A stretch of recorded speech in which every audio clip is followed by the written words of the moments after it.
जय श्री कृष्णा। हर हर महादेव। श्री शिव महापुराण कथा का 29वां दिन हम सब मिलकर सुन रहे हैं। जय श्री शंकर भगवान ने की जय। प्राचीन काल में महर्षि गौतम ने दक्षिण में ब्रह्मा पर्वत पर 10,000 वर्षों तक सिद्धि हेतु तप किया था। उस समय महान अकाल पड़ रहा था। 100 वर्षों तक वर्षा न होने से जल का भी मिलना कठिन हो गया था। महर्षि गौतम ने वरुण देव की आराधना की। 6 मास के बाद वरुण देव ने प्रकट होकर ऋषि से वरदान मांगने का।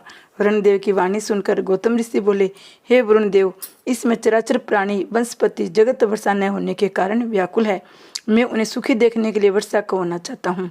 ये सुनकर वरुण देव बोले, मैं स्वतंत्र नहीं हूँ, इसके लिए भगवान भोलेनाथ की स्वीकृति चाहिए, क्योंकि हम सब भगवान भोलेनाथ के अधीन हैं। आप इसे छोड़कर कोई दूसरा वर मांग सकते हो। ये सुनकर महर्षि गौतम बोले, हे वरुण देव, मुझे इसके अतिरिक्त अन्य किसी वरदान की आवश्यकता नहीं है। यदि आप संतुष्ट है तो जल प्रदान कीजिए, इससे अधिक पुण्य का कोई और कार्य नहीं हो सकता। वरुण देव बोले, यदि आप जल ही चाहते हैं तो आप एक गड्ढा खोदिए, मैं उसे जल से भर दूंगा जो कभी खाली नहीं होगा। इससे हर विषय में आपका नाम होगा। गौतम ऋषि ने तुरंत एक हाथ लंबा चौड़ा गड्ढा खोदा। वरुण देव ने उस गड्ढा खोदा। वरुण देव ने भी गड्ढा खोदा। वरुण देव ने उस गड्ढे में तुरंत जल से भर दिया। वरुण देव ने गौतम ऋषि से कहा, इस स्थान पर हवन, दान, देव पूजन, तपस्या, पितृ श्राद्ध आदि करने से सब सफल होंगे। इतना कहकर वरुण देव अंतर ध्यान हो गए। गड्ढे के उसी जल से अन्न पैदा किया जाने लगा। उससे सभी जीव जंतु संतुष्ट हो परम प्रसन्न हुए। वह स्थान गौतम ऋषि की कृपा से रिद्धि सिद्धि दायक हो गया। महर्षि गौतम को गो हत्या का दोष। एक दिन की बात है, गौतम ऋषि के शिष्य उनकी आज्ञा से गड्ढे से जल लेने को गए। उसी समय अन्य ऋषियों की पत्नियां भी वहां पर जल भरने के लिए आई। स्त्रियों ने ऋषि गौतम के शिष्यों से कहा, पहले हमें जल भरकर लेने दो, तुम हमारे बाद में जल भर लेना। इसके साथ ही उन्हें कुछ फटकार भी लगा दी। इस पर गौतम ऋषि के शिष्य बिना जल भरे ही आश्रम को लौट गए। ऋषि पत्नी अहिल्या जी उन्हें समझा बुझाकर स्वयं जल भरने गई। उन्होंने स्वयं ऋषि गौतम को जल लाकर दिया। तब अहिल्या जी स्वयं जल भरने के लिए जाने लगी। इसी समय अन्य ऋषियों की पत्नियों ने किसी दिन शिकायत कर दी कि अहिल्या में पानी नहीं भरने देती है। वह कहती है, मेरे पति ने वरुण देव से ये वर पाया था, तुम्हारा यहाँ कोई अधिकार नहीं है। इस पर ऋषि लोग गौतम ऋषि से नाराज हो गए। उन्हें दुख पहुंचाने के लिए गणपति का पूजन करने लगे। गणपति प्रत्यक्ष से प्रकट होकर कहने लगे, मैं आप लोगों से प्रश्न हूँ, आप लोग वरदान मांग सकते हो। मुनिगण बोले, हे स्वामी, यदि आप हमसे प्रश्न है तो हम सब आपसे ये वरदान चाहते हैं कि महर्षि गौतम स्थान को छोड़कर कहीं दूसरी जगह चले जाए। मुनियों की ये कुटिल बातें सुनकर गणपति हंसकर बोले, हे मुनियों, महर्षि गौतम तो निरपराध है, उन्हें दंड देना उचित नहीं है, इससे तुम्हारा ही अमंगल होगा। वे तो बड़े परोपकारी जीव है, तुम सब उनसे द्वेष रखना बंद कर दो। इससे अच्छा है तुम्हें कोई दूसरा वरदान मांग लो। गणेश जी के बार बार समझाने पर भी मुनिवृंद अपने आग्रह पर अड़िग रहे। गणेश जी ये कहकर अंतर्ध्यान हो गए कि तुम नहीं मानते हो तो ऐसा ही हो। मुनिवृंद के वरदान देने के पश्चात गणेश जी ने अपने वरदान को सत्य करने के लिए एक निर्बल गौ का रूप धारण कर लिया। ये गाय गौतम ऋषि द्वारा पैदा किए गए जो आदि को खाने लगी। गौतम जी ने उस गाय को एक तिनके से खेत से बाहर हाँक दिया। तिनके से तड़ित होने पर गाय गिर पड़ी और उसकी मृत्यु हो गई। उन्होंने अपनी पत्नी अहिल्या को बुलाकर कहा, पता नहीं भगवान शंकर हम पर क्यों क्रोध हो गए हैं, जो गो हत्या का पाप मुझे लग गया है। इसी समय वे कपटी मुनिगण भी वहां आ गए। वे महर्षि गौतम, उनकी पत्नी अहिल्याबाई और उनके शिष्यों को बुरा भला कहने लगे। वे बोले, हे गौतम जी, अब तुम स्थान पर रहने योग्य नहीं रहे, अतः अपनी पत्नी और शिष्यों के साथ तुम किसी दूसरे स्थान पर चले जाओ, तुम गो हत्यारे बन गए हो। इतना कहकर वे सब मुनि मिलकर उन पर पत्थर बरसाने लगे। इस पर गौतम ऋषि वहां से 1 कोस की दूरी पर दूसरी जगह रहने लगे। 15 दिन के बाद गौतम ऋषि ने उन ऋषियों के पास आकर प्रायश्चित का उपाय पूछा। ऋषियों ने बताया, आप अपने पाप को सब जगह प्रसिद्ध कीजिए और पृथ्वी की 3 परिक्रमा लगाइए। यदि आप इतना नहीं कर सके तो तप के द्वारा गंगा जी को प्रकट करके उसमें स्नान करो, 1 करोड़ पार्थिव पूजन करो, तब इस महापाप से छुटकारा मिल सकता है। मुनियों की आज्ञा पाकर गौतम मुनि वहां से यात्रा के लिए चल पड़े।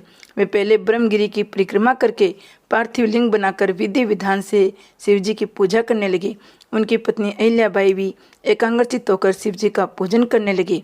गौतम ऋषि था, उनकी पत्नी अहिल्याबाई ने मिलकर शिव जी की आराधना की। उनकी तपस्या से प्रसन्न होकर भगवान शंकर अपने गणों के साथ प्रकट हुए। गौतम ऋषि उन्हें बार बार प्रणाम करके उनकी स्तुति करते हुए बोले, हे प्रभु, मुझे गो हत्या के पाप से मुक्ति दिलाइए। भगवान भोलेनाथ ने कहा, हे गौतम, तुम तो निर्दोष हो। ये सब उन पाखंडी मुनियों की माया थी जिनके कारण तुम्हें इतना दुख उठाना पड़ा। गौतम ऋषि बोले, उन मुनियों ने तो मेरे साथ बुरा व्यवहार किया, परंतु मेरे लिए तो ये भलाई का काम हो गया, क्योंकि इससे मुझे आपके प्रत्यक्ष दर्शन प्राप्त हो गए। भगवान शंकर ने गौतम से वरदान मांगने को कहा। इस पर गौतम ऋषि बोले, हे प्रभु, आप पतित पावनी गंगा जी को यहाँ प्रकट कर दीजिए, जिससे दूसरे व्यक्तियों का भी भला हो सके। भगवान शंकर ने उन्हें गंगा जल दिया। वही गंगा जी स्त्री रूप में साक्षात प्रकट हो गई। गौतम ऋषि ने उन्हें प्रणाम करके उनकी स्तुति करने लगी। ऋषि गौतम बोले, हे पतित पावनी गंगे, आप पापों को नष्ट करके सबको मुक्ति देने वाले हैं। मैं आपकी शरण में हूँ, मेरा भी उद्धार करो, मेरे नरकों से रक्षा करो। फिर भगवान शंकर गंगा जी से बोले, हे पतित पावनी, तुम मेरी आज्ञा से गौतम जी को सहकुटुम्ब पाप रहित कर दो। गंगा जी बोली, हे प्रभु, आपकी आज्ञा शिरोधार्य है, मैंने कुटुंब सहित पवित्र करके आपके लोक को आऊंगी। ये इस पर भगवान शंकर बोले, हे कल्याणी, तुम कलयुग के 28वें मनवंतर तक इस पृथ्वी पर विराजमान रहो। गंगा जी बोली, हे भगवान, ये तो भी संभव है जब आप पार्वती के साथ शरीर धारण करके यहाँ पे मेरे समीप ही रहे, संसार में मेरी कीर्ति हो, तभी मैं पृथ्वी पर रह सकती हूँ। इस पर भगवान शंकर जी ने गंगा जी को समझाते हुए कहा, मुझ में और तुम में कोई अंतर नहीं है, हम दोनों तो एक ही रूप है। इस पर यदि तुम्हारी ये इच्छा है तो तुम्हारे समीप ही मेरा निवास रहेगा। भगवान शंकर वहाँ पे त्र्यंबकेश्वर नाम से और गंगा जी गौतमी गंगा के नाम से विराजमान हो गई। गौतमी गंगा जी पर तो पुष्कर राज सरोवर, गंगादि तीर्थ, विष्णु आदि देवताओं का निवास है। गंगा गौतमी परम पवित्र कल्याणकारी है। जब महर्षि गौतम ने गंगा जी को जल रूप में दर्शन देने की प्रार्थना की तो ब्रह्मगिरी पर जल रूप में बहने लगी। महर्षि और उनके शिष्यों ने गंगा के दर्शन करके उसमें स्नान किया। गौतम ऋषि के साथ स्थिरता रखने वाले मुनि वृंद भी वहाँ स्नान करने हेतु आए। उन्होंने उन्हें देखकर गंगा जी लुप्त हो गई। इस पर ऋषि गौतम आश्चर्यचकित रह गए। वे गंगा जी से प्रार्थना करने लगे, हे मातेश्वरी, आज आप मेरे ऊपर कृपा करें। ये मुनि जो मेरे विरोधी थे, अब आप मेरी तपस्या से इन्हें भी दर्शन करके कृतार्थ करें। महर्षि गौतम की प्रार्थना पर आकाशवाणी हुई, हे मुनिवर, ये मुनि वृंद दूसरों के उपकार को मिटाने वाले दुराचारी व्यक्ति है। हे गौतम, वैसे आप ठीक कह रहे हो, परंतु पहले इन्हें अपने पापों का प्रायश्चित करना चाहिए, इसके बाद इन्हें मेरे दर्शन प्राप्त हो सकते हैं। प्रायश्चित हेतु ये व्यक्ति पहले आप इस शरण में आकर माफी मांगे और उसके बाद 100 बार ब्रह्मगिरी की परिक्रमा करे। ये आकाशवाणी गौतम के विरोधी ऋषियों ने भी सुनी। इस पर वे सब मुनि गौतम जी के चरणों में गिरकर अपने अपराधों की क्षमा मांगने लगे। इसके बाद उन्होंने ब्रह्मगिरी की एक परिक्रमा की। इसके बाद उन सबको गंगा जी के दर्शन प्राप्त हुए। इसके बाद उस स्थान का कुसावत नाम पड़ गया।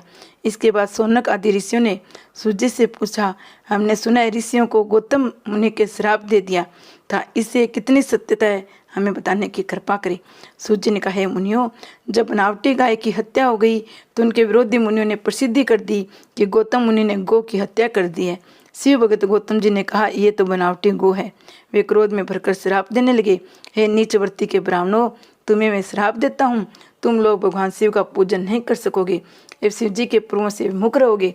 इस प्रकार गौतम जी के श्राप से वे सभी मुनि लोग शिव जी के विमुख होकर कांची नगर में निवास करने लगे। गौतम मुनि शिव आराधना में लग गए। प्राचीन काल में राक्षस राजा रावण ने शिव जी की बहुत आराधना की, परंतु शिव जी उससे प्रसन्न नहीं हुए। इसके बाद रावण ने एक गहरा खड्डा खोदकर उसमें अग्नि को स्थापित करके उसके पास ही शिवलिंग स्थापित कर गर्मियों में पंचाग्नि तप किया। वर्षा व शीत ऋतु की परवाह न कर घोर तप किया, परंतु उसे सफलता प्राप्त नहीं हुई। इसके बाद वे अपने मस्तक को काट काट कर अग्नि को अर्पित करने लगे। अंत में जब उसके 10वें मस्तक की बारी आई तो भगवान शंकर उसकी भक्ति से प्रसन्न होकर प्रकट हुए, उसे वरदान दिया, उसके सब मस्तकों को भी जोड़ दिया, उसे पराक्रम भी प्रदान किया। रावण ने हाथ जोड़कर उनसे प्रार्थना की, हे स्वामी, आप मेरे साथ लंकापुरी में पधारे। शिव जी ने कहा, हे लंकेश्वर, तुम मेरे ज्योतिर्लिंगों को अपने साथ ले जाओ, परंतु इसे रास्ते में कहीं रखना नहीं। यदि तुमने रास्ते में कहीं रख दिया तो वह स्थायी रूप से वहीं स्थिर हो जाएगा। रावण प्रसन्नतापूर्वक शिवलिंग को ले जाने लगे। चलते चलते उसे लघु शंका होने लगी। इस पर उसने शिव जी को लिंग को एक ग्वाले को थमा दिया। ग्वाले ने कुछ देर तो उसे गोद में ले रखा, परंतु अधिक भारी होने के कारण वह उसे संभाल न सका। अंत में ग्वाले ने उसे पृथ्वी पर रख दिया। इसके बाद वह ज्योतिर्लिंग वहीं पर स्थिर हो गया। तब रावण शिव स्तुति करके लंका को चला गया। भगवान शिव जी से वरदान प्राप्त करके रावण सभी लोगों पर विजय करने की इच्छा करने लगा। इस पर देवताओं ने नारद जी को रावण के पास भेजा। रावण को नारद जी ने समझाया, तुम शिव जी की बातों पर विश्वास मत करो, उनके कोई भी बात सत्य नहीं होती। यदि तुम्हें मेरा विश्वास नहीं होता तो सबसे पहले वरदान का उन पर प्रयोग करके देखो। रावण की बुद्धि में नारद जी की बात बैठ गई। उसने अपनी शक्ति को जरमाने के लिए अपनी 20 भुजाओं से कैलाश को उठा लिया। भगवान शंकर ने कैलाश को हिलता देखकर पार्वती से पूछा, हे देवी, ये कैलाश क्यों हिला है?